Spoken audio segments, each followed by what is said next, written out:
Have you ever tried writing a fight scene where no one can throw a punch? That's preschool TV writing, and here's how we make it work. Today's guest will reveal the part you never see and the fixes that keep kids watching and showrunners happy.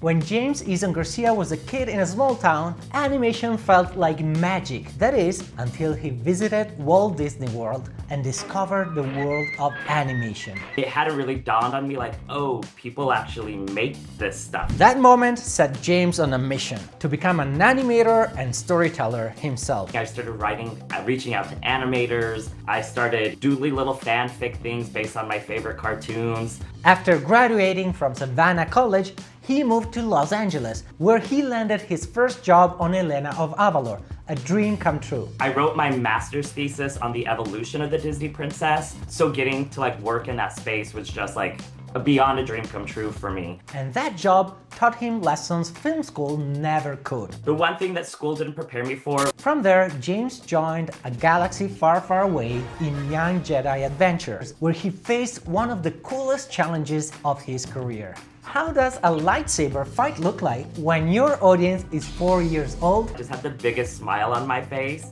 And my cheeks hurt, and I was like, why did my cheeks hurt? I was like... Today, he's co-executive producer and story editor of Marvel's Iron Man and His Awesome Friends, where he plays with the coolest toys in the toy box, and you're gonna let us play with them. Everything seems so cool, but there's also a tougher side you never see. Is utterly consuming. You're editing and writing and doing 100 different things at once. As a producer, James has to juggle 3 layers of notes: studio, network, and the IP. He has to keep the writer's room fun, make sure every writer feels heard, and still hit those tight TV deadlines. So, what is the secret sauce for writing stories that preschoolers love? Today, James will reveal to you the preschool storytelling tricks every writer should know. We want kids to imitate the good lessons. How to turn limits into your creative superpower. We have a saying on the show, it's not a problem, it's a challenge. And what's one surprising rule that even Marvel's mightiest heroes can't break? I'm Pietro, an Italian writer and producer, and on this channel we help you become a better storyteller and succeed in the animation industry with the creators behind the films you love. Make sure to subscribe so you don't miss any new interviews, lessons, or industry insights. Plus, it really helps our team. Let's go, let's go! Hello, James. Welcome to Write for Animation. I'm so excited about this conversation. Yeah, thank you. Hi, my name is James Eason-Garcia. I'm the co-executive producer and story editor for Marvel's Iron Man and His Awesome Friends. That's amazing. I've seen some of the previews, the song, the trailers, and even some clips from the show. They're collecting millions of views, like the song and other videos are already popular. And before we get into preschool writing and writing for kids and learning a little more about what does executive producer or co-executive producer does in the animation industry, I wanted to hear a little bit about yourself and your experience and how you got to this point. Specifically, also helping us define some roles. Sometimes people are a little confused about what is an executive producer, what is a story editor compared to a writer or a story artist and things like that. If you can help us understand that a little better while you navigate through your career, that would be wonderful. So I love that you break that up. I grew up in the 80s, pre-internet, pre-access to learning about how all this stuff is made. I was lucky enough to go to Walt Disney World when I was a kid, and they had this old animation studio at the parks where they were actually making the movies. And I was about 8 or 9 the first time we went in there, and I saw people actually making animation. And up until that point, that's all I loved. I loved animation, I loved cartoons, I loved comic books. It hadn't really dawned on me like, oh, people actually make this stuff. There's humans behind this doing this. I could do this as a job. And that was really what started inspiring me. I started reaching out to animators. I started doodling little fanfic things based on my favorite cartoons, all that kind of stuff. I eventually found my way to Savannah College of Art and Design, where I studied film and television. My emphasis was on writing, lots of hands-on production work, running out around the city with cameras and going back and editing. And when I finally made my way out to LA, it was really just hitting the ground, but I knew I wanted to work in animation. I knew that's what I wanted to do. And so it was lots and lots of interviews and lots of meeting with people, and I really lucked out when I landed my first job as a production assistant on Elena of Avalor, which was Disney's first Latina princess. I had such wonderful mentors on that show that really saw my value, heard my voice, and gave me so many wonderful opportunities. But when I say I walked into that role, even with my background in film and television and my master's degree, I wasn't prepared for all the things I needed to learn. And it was really learning the language of writing, learning the language of producers and all the kinds of stuff that it takes to make a show. It was learning that language that really started to empower me and teach me the steps I needed to take to become what I've become over the course of my career. What would you say is something that school can never prepare you for, something surprising maybe? Yeah, I would say the one thing that school didn't prepare me for was quite the level of collaboration that is needed to make an animated series. It's not just one person, it's not just one visionary. I think in school, everybody views themselves like an auteur, like I'm this kind of a director, I'm this kind of a writer, and they kind of like insulate themselves with this is my personality, and you have to shed that pretty quickly. Like you still don't want to lose your voice and who you are as a creative, but it isn't just about you and your voice anymore. It's about surrounding yourself with people who see your vision or you have a similar sensibilities with, and getting that to work together. And like sometimes you like meet with people and it's a good fit and it works great. Other times you don't really have the same sensibilities. It's not that somebody's point of view is wrong or someone's is right. It's just that it might not be the greatest mix. So I think coming out of college being like, oh wow, there's so much more to this. And I'd also say the other thing I think college didn't really prepare us for was the studio side of everything, right? College was really just about like, what is your vision? Do your dream, like live your thing. And that's all great and it's inspiring, but then you get here and you realize, oh, it's a business.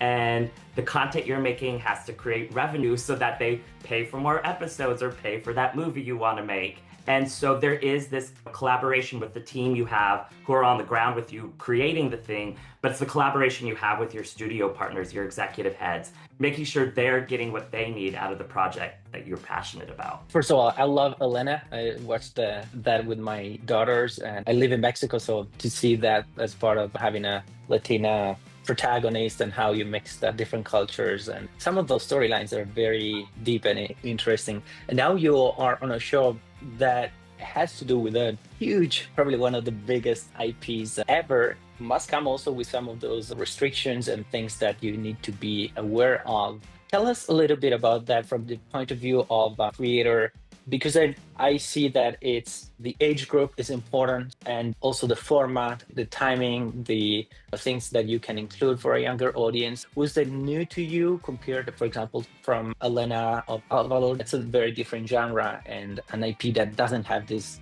way as Iron Man. On Elena, it was definitely, there was still a lot of pressure because important character, important moment. She holds a special place in like the Disney pantheon now. And I was so excited just to be part of that. Also being Mexican American and having that experience. And this was my first job in animation, was working on a Mexican American princesses. I don't know if you can tell, I have like all the princess castles behind me. I wrote my master's thesis on the evolution of the Disney princess. So getting to like work in that space was just like beyond a dream come true for me. We did have a lot of pressure from franchise and Disney just in doing honor to this character and creating this world for her. But you are correct, because she was all new, there wasn't this kind of outside focus on like, well, she has to be this thing because we've seen her. The team was presenting who we wanted that character to be. I was lucky enough to write on Young Jedi Adventures for Lucasfilm for a while before I started on Iron Man. And that was a really good introduction to working on something that's very IP focused, because it's Star Wars lore, it's Star Wars canon. And specifically in Young Jedi Adventures, it is canon. It's taking place in the High Republic. So everything still has to, like, we weren't dealing with the Skywalker saga, but everything still has to fit in to the larger universe. And I had some great executives there, some great leadership there that really showed me how to work within those boundaries. And when we started Iron Man and His Awesome Friends, it was also that same kind of experience, because Marvel's, hey, here's the characters you can have. And I always say these are the coolest toys in the toy box. Like when you're telling me and my team can write Iron Man, we can write Ironheart, we can write Iron Hulk, Captain America, Black Panther, Vision, Iron Spider, all these characters. Like these are some of the coolest toys in the toy box, and you're gonna let us play with them. The way I use that like toy analogy is because they're not my toys, actually, they're somebody else's toys. So I still have to play with them with their rules. And so it became like our team's job to like have as much fun playing with those toys as we can without breaking the toys. Yeah, and thank you for reminding me about something I wanted to ask you about. And going back to Young Jedi, I got the pleasure of meeting Josh Rhimes and J.K. Lopez from Lucasfilm and got to see how that side of the process is maintaining something that, especially when it's canonical, that you need to find a new audience. How was that experience? I see some lightsabers behind you, so I imagine that it was also a personal, exciting moment for you, I imagine, to get on such a big saga. And what would you say is the number one lesson you learned about that process? Definitely. I've been a huge Star Wars fan for majority of my life. It was one of the coolest moments of, I think, my professional career was writing my first lightsaber battle. Like sitting down and figuring out the choreography, figuring out the moves. I was sitting there writing, and as soon as I finished writing the battle, I just had the biggest smile on my face. And my cheeks hurt, and I was like, why did my cheeks hurt? I was like, I was smiling like ear to ear the whole time I was writing my first lightsaber battle. I know how rare it is that people gotten access to this world to be able to write and create in those spaces. So to me, that was just definitely a professional high for me. Lessons I take away from that, again, I have to go back to collaboration. We had our Lucasfilm execs who like know the lore, they know the space, they know what all the characters are and stuff like that. And being able to rely on them to help shepherd us and push us in a direction, that was specifically an interesting challenge. And it's a challenge we have on Iron Man as well. Star Wars, it's more for people of an older age to kind of watch. So the themes are a bit heavier, the stories can be a little bit darker. How to make Star Wars preschool so it's still accessible for the audience, but still feels true to the world. And I think it was having that collaboration to talk with them, having my experience coming up as a preschool writer, creator, being able to marry that with the Star Wars lore. It was an interesting challenge to go through that, and it's a challenge that we've had on Iron Man as well, because Iron Man is a very adult character. His origin stories are very adult. His background, like the storylines he's had in the comic books have gotten very dark. And how do we keep that character alive? Like the core of that character while making him accessible to 3, 4, 5, and 6-year-olds. Yeah, I watched some of the clips that are available, and I noticed how some of the themes are much lighter. An antagonist in the films and comics might do terrible things, very dark things, and here is stealing a bike, for example, or there's a problem with the theme park and things like that. Now let's take a step back and help us as writers approaching a younger audience. Because what you said, it's super important, what you said about the difference between the auteur idea, the self-expression, and when you have to write for an audience that is very specific. So going to the basics of what is the structure of a preschool show in general, if you had to help us as writers understand what are some ingredients, do's and don'ts from the structural point of view, because it's also shorter in time. Do you think in terms of acts? Do you think in terms of sequence? How many characters? Just to get a sense of how the structure is. Yeah, I'll answer one of your first questions. I always looked at my job as a staff writer. Going back to that, the auteur of it all, right? My job as a staff writer was our showrunners are the people at the top that have created the project. They have set the tone. They have set the voice. And my job as a staff writer was to make sure that I took my voice, but married it to what they were trying to accomplish. That was the goal every single day. Like, you can't just come in and be like, I'm gonna do whatever I want and use my sensibilities of humor and action and all that kind of stuff. It still has to fit within the world that the creator of the show has like put forth. So that to me is like the first thing where you're like, how do you marry your voice with the overall theme of the show? And so that's a big piece of advice I give to young writers as they're getting started is, yeah, bring your authenticity to what you're writing, but how do you make that work with the story editor and the showrunner and the point of view of the show? It's a fun challenge, but it's an exciting challenge to figure out, especially because as staff writers, you're not always spending like years on a show. You're maybe doing one season on one show, then you go to another. So it's a fun challenge to figure out how to make your voice work with all of it. In preschool, every kind of preschool show is a little different. There's There's the ones where they really just talk directly to the audience, your Doras the Explorers, that kind of stuff where they're talking. There's ones that are a little bit more narrative driven. That's the space I work in. But in the writer's room, something that was always important to us, specifically on Iron Man, was to look at how do we make this presentable to our audience first? What is our kid level entry point into this? Our very first episode is just the kids playing in the park with their dog, throwing a frisbee. It's just like very kid relatable. It's something kids do. I've done that. I can see myself in those characters. But we also know 2 minutes into that, Ultron's going to show up and start causing some nonsense, and the heroes are going to have to armor up. They're going to put their iron on and have to go save the day. So we're always looking at how could we make the show accessible at first to kids, create a world in which they were comfortable, a world that they related to, and then elevate that, add that iron level, add that action, add that adventure on top of that. And then we always kind of ground it back to like them being kids again at the end. And so to me, that was always really important as a preschool writer, preschool creator, is making it fun and accessible to kids first, and then let the story become what it needs to become, but never forget that like your audience needs a little bit more hand-holding than older kids would need. And so it's hand-holding them in a way where they don't realize they're being handheld, is what I would say. Do you find that easier than writing for adults, or is it easier to write for a more nuanced audience of older people? I think people always assume that writing for preschool must be easier because it's so young. But I think as adults, it's harder to do that because you have to shed your layers. And we as writers, again, we want to be auteurs, we want to be artsy, we want to use like flowery language. And you have to pare that stuff back and be like, is this me trying to be artsy, or will kids actually be able to understand it? And so you have to lose a little bit of your ego going into it and be like, it's not about the most beautiful words on the page. It's about like, how can I make this sing for a little kid? The other thing that's really, it's on all of us in animation is how do we make things work if there's no words? But animation is such a visual medium. You want to be able to show off what you're doing with little dialogue as possible. It needs to be able just be able to read. And I think that's when some of animation is at its best, is when you don't even need that dialogue there, when you just see, whether it's action or whether it's comedy, you don't need those words to make it fit. Yeah. And doing that for a preschool audience is a fun challenge because these are kids who are still just learning language, right? So you can't throw big words at them. You can't throw certain kinds of sarcasm at them because they take everything so earnestly. And that has to come across in both the dialogue that they're hearing on screen, but also the visual language that you're presenting them in the animation.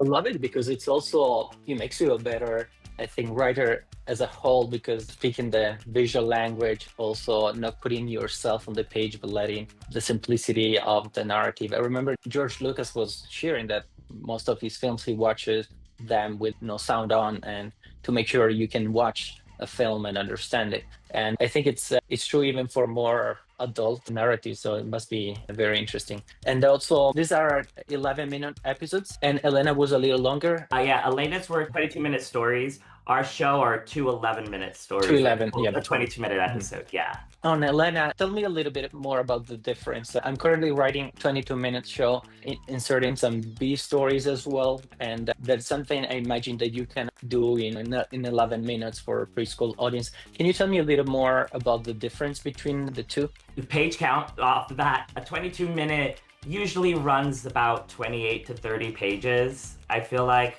our 11-minute scripts, we always tried to hit about 16-page scripts was our kind of sweet spot. Any more than that, the poor director and board team has to start finding things to cut because they're like, we can't fit all of this in the timeline. But again, going back to our preschool audience, we really always wanted them to be just one kind of story arc that they're tracking. And especially in 11 minutes, there's not a lot of time to jump out of that main story and present, oh, something's happening over here, something's happening over here. It's always finding that one character's point of view for that episode and following that throughout. And of course, like the bad guy's always going to show up and cause their day to get a little off track. I will say that was an exciting challenge when we were on Elena. I wasn't a writer on Elena, but I worked on the production side, and I learned so much about the industry and creating a show, working on Elena and with the writing team and all that kind of stuff. But it was really like when we'd get in the animatic and we'd be there in the editorial suite, like putting it together, I'm sitting there taking notes and seeing like how much you could actually fit of a B story in there to get the A story to still work.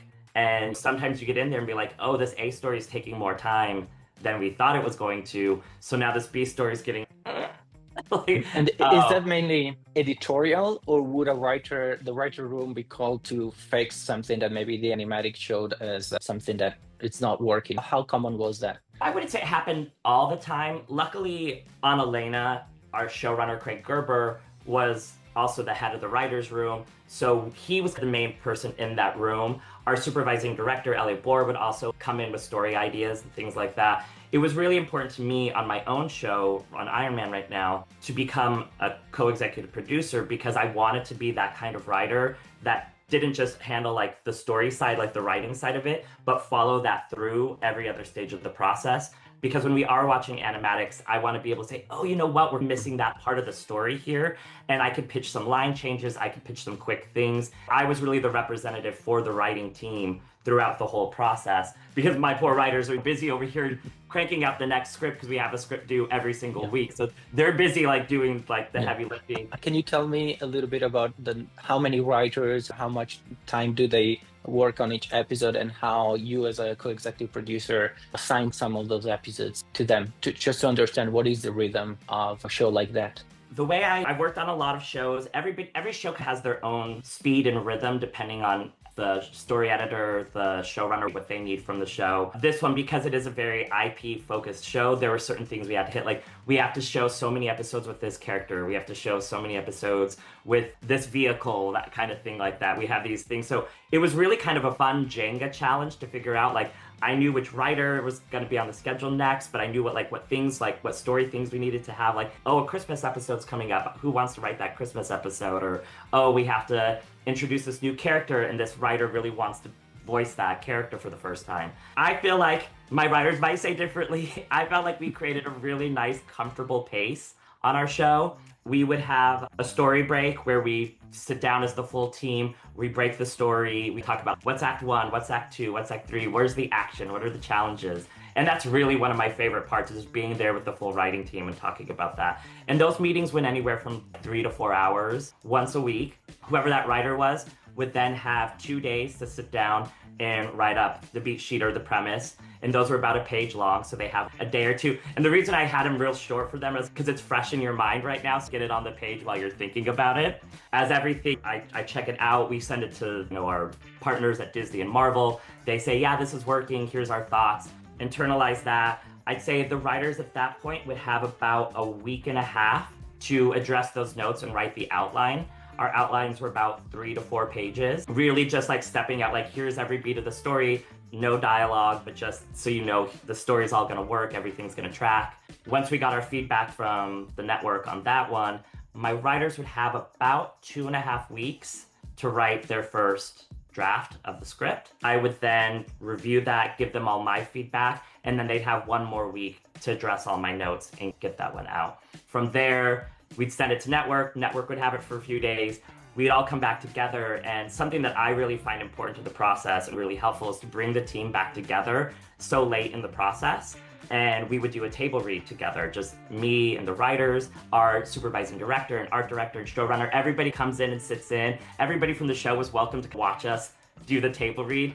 And all the writers on the team had different voices, and we would read through the script. Our art directors, supervising directors, they could give us any notes they had. Like, is this story going to be hard on production? Are we going to go over our asset count and come up with creative solutions there if we could? Then me and the writers would sit down again and go page by page and be like, what could we plus? What could be funnier? What could be clearer? Are we losing the theme here? Can we insert the theme a little bit here? And so overall, the whole process from like when we start to like when we deliver the final script, I think it was usually about 3 to 4 months from beginning to end on every story.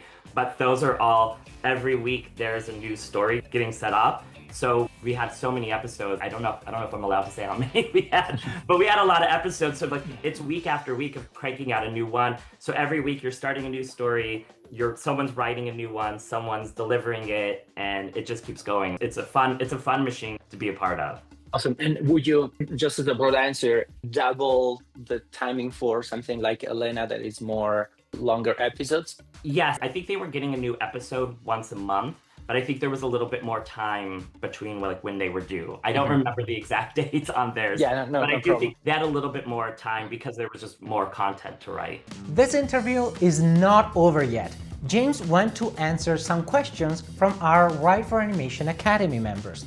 Here's a pic. So my question might be a little silly, but like superheroes, they really rely on the hero's journey. So I was just curious how much you rely on the hero's journey when you plan out your episodes. I love that question. So nice to meet you, Sarah. If you want to hear the full Q&A and get more insider tips, join the Write for Animation Academy. This is more than just a course. It's a creative community where animation storytellers come together to share feedback, swap ideas, and push each other to the next level.